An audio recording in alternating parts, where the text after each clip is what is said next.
Et par ailleurs, comme Spinoza n'envisage la Bible, cette fois, si j'ose dire, islamiquement, que comme l'instrument de la soumission à ce que Deleuze va appeler la parole impressive, impérative de Dieu.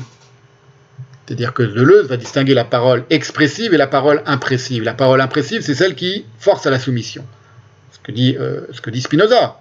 Il dit, les miracles et la loi de Moïse, elles étaient faites pour forcer les Hébreux à se soumettre à Dieu, parce qu'ils n'étaient pas capables, c'était des enfants, ils n'étaient pas capables de comprendre les choses par une démonstration rationnelle.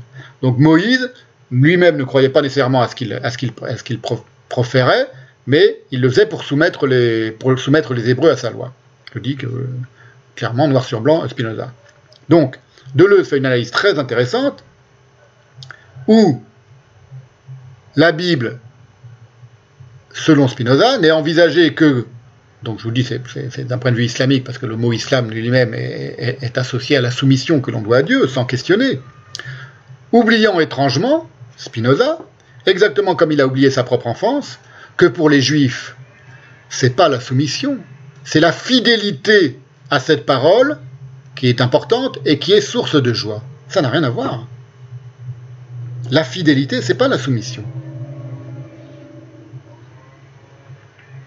Et donc, pour Spinoza, il lui est impossible de la concevoir autrement que comme une confusion indue, cette parole biblique, de deux modalités, entre lesquelles l'esprit humain est dans une indécision aussi mortifère que celle de l'âne de Buridan pour Spinoza, qui hésite entre à boire et à manger à gauche et à droite, et qui est dans ce que lui appelle un équilibre, mais qui est en fait dans une indécision et qui va le faire mourir, et qui va entendre dissocier de toutes ses forces, l'une étant donc, toujours en suivant l'explication de Deleuze, que je vais vous lire, l'impression, qui soumet par le signe, et l'autre, l'expression, qui fait connaître par le truchement dénué de mots et d'images de l'entendement intuitif. Donc, pour Spinoza, parce que dans la Bible, il y a ces deux modalités, et qu'entre ces deux modalités, l'esprit est comme l'âne de Buridan et qu'il meurt parce qu'il est incapable de choisir, d'après Spinoza, il va dissocier les deux modalités, en montrant qu'il y en a une qui est fausse et l'autre qui est vraie. L'une qui est erronée et l'autre qui est juste. L'une qui est irrationnelle, qui est de l'ordre de la superstition, ou de la pure soumission, et l'autre qui est de l'ordre de la raison.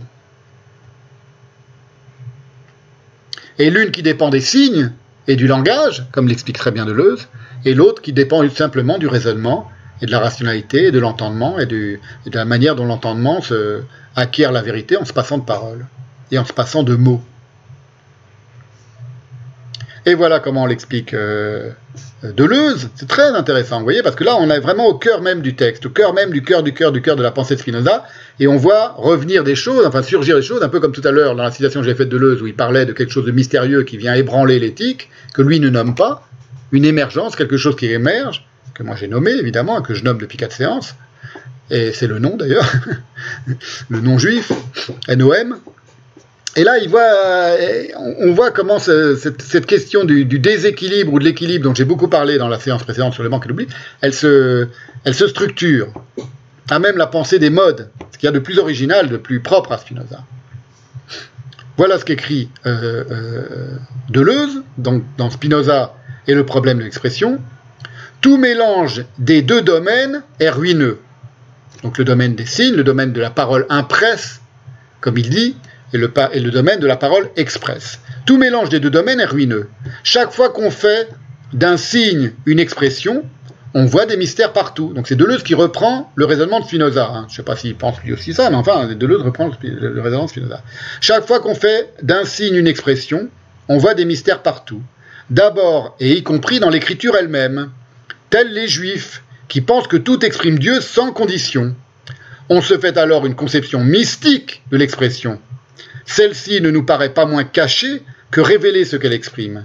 Les énigmes, les paraboles, les symboles, les analogies, les métonymies viennent ainsi troubler l'ordre rationnel et positif de l'expression pure.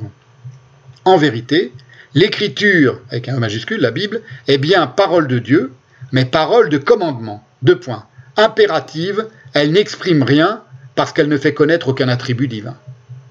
Donc là, c'est Deleuze qui clarifie très, très nettement la position de Spinoza. Alors, je ne reviens pas ici sur la grave méconnaissance par Spinoza, qui est aussi typiquement chrétienne, là aussi, du sens de la parole divine dans la pensée juive, où l'ensemble du texte, je vous l'ai dit, je vous le redis, est non pas la parole, ni impressive ni expressive, mais bien le nom de celui dont la voix s'abrite dans l'écrit.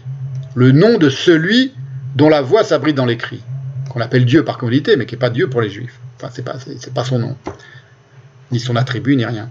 Selon une conception qui n'est envisageable qu'en considération de l'extrême singularité non universalisable de l'hébreu biblique. Donc, je ne reviens pas là-dessus, mais évidemment, ce n'est pas du tout la position de Spinoza telle que vient de la définir Deleuze.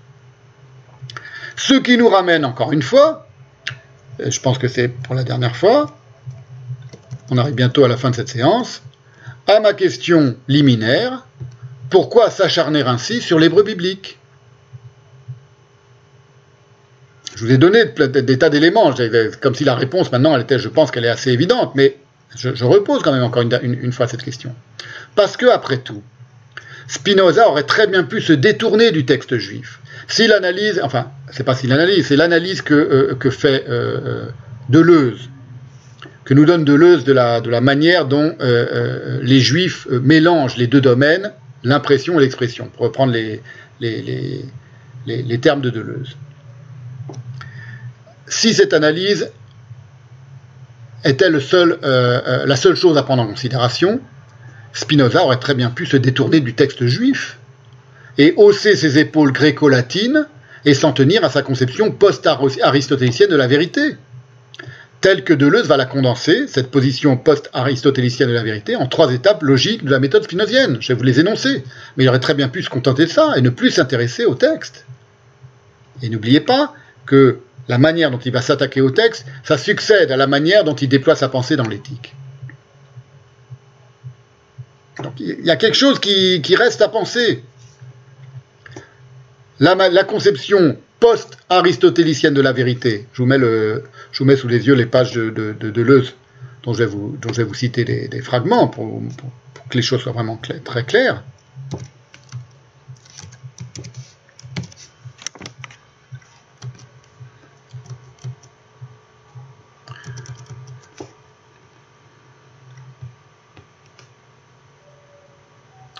Je ne sais pas si on la voit. Je vais vous la mettre en grand, voilà.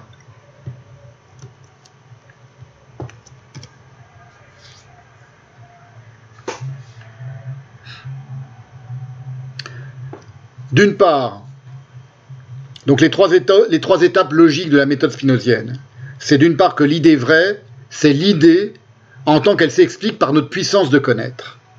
L'idée, c'est l'idée en tant qu'elle s'explique par notre puissance de connaître. Deuxièmement, l'idée adéquate, si vous voulez, c'est un résumé, un condensé de ce que vous avez sous les yeux.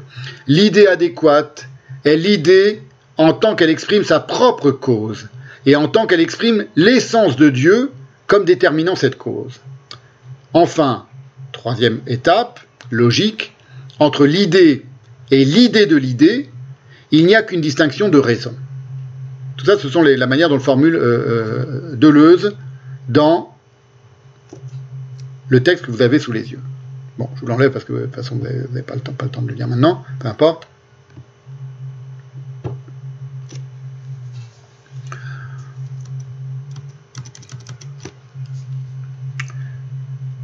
Et le corollaire.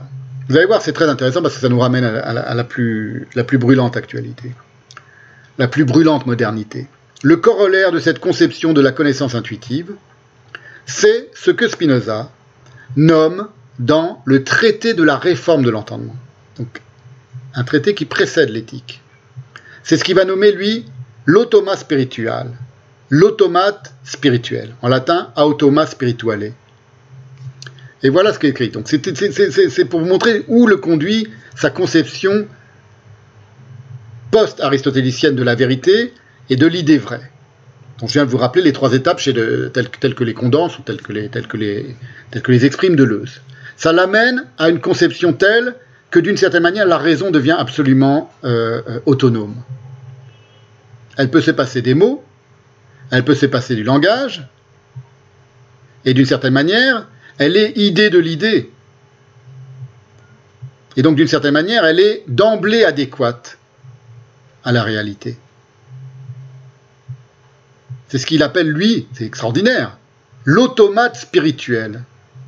Pas dans l'éthique, dans le traité de la réforme de l'entendement, qui précède l'éthique.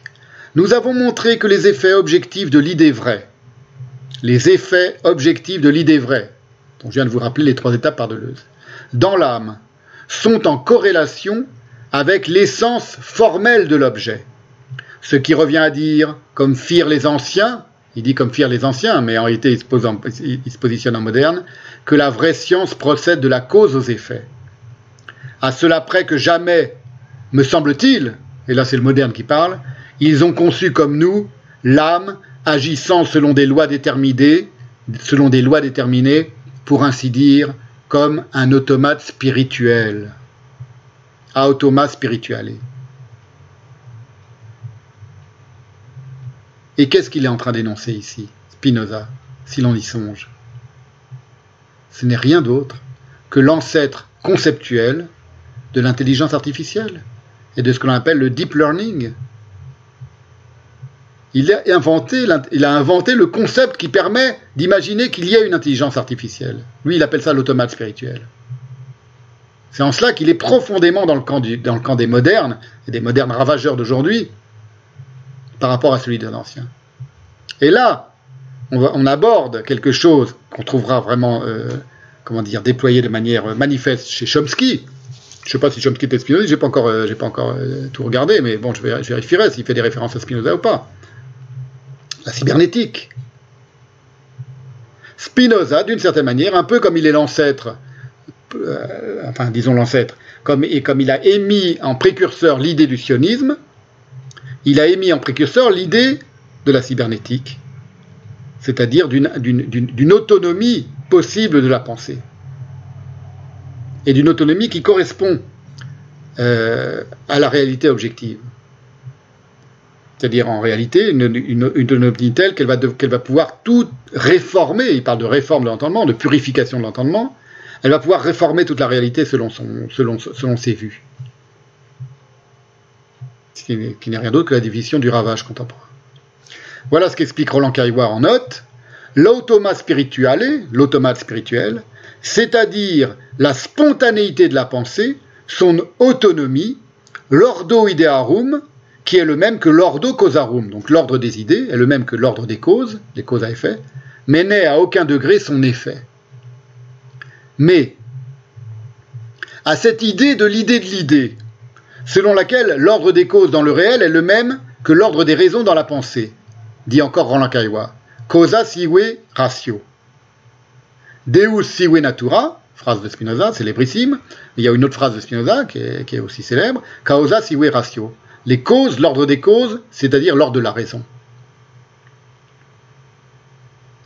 Quelque chose, à cette idée de l'idée, si vous voulez, quelque chose vient s'opposer comme un grain de sable, ou plutôt comme une grenade dégoupillée, dans cette belle machinerie mentale, autonome, de l'automate spirituel, et ce grain de sable, c'est ni plus ni moins que quoi? Que la langue, toute langue, pas seulement l'hébreu biblique, et son indomptable swing, ce dont se plaint Spinoza juste après, dans le traité sur la réforme de l'entendement. Il va le dire. Il ne parle pas de l'hébreu, il ne parle pas encore de l'hébreu biblique, évidemment. Pour lui, ce qui pose problème, c'est l'hébreu biblique. Mais il va le dire, la langue pose problème, c'est un grain de sable. Il ne le dit pas comme ça. N'oubliez pas que dans sa lettre à Oldenburg, où il évoque l'écriture en cours du traité de la réforme de l'entendement, une lettre que je vous ai déjà citée la dernière fois, je crois, Spinoza parle d'un ouvrage destiné à la purification de l'entendement. Il est en train de parler du traité de la réforme de l'entendement qu'il est en train d'écrire. Donc c'est un ouvrage qui pour lui est destiné à purifier l'entendement. Le purifier de quoi? Le purifier du langage, le purifier des mots. Voilà ce qu'il écrit. Donc c'est toujours dans le traité de la réforme de l'entendement.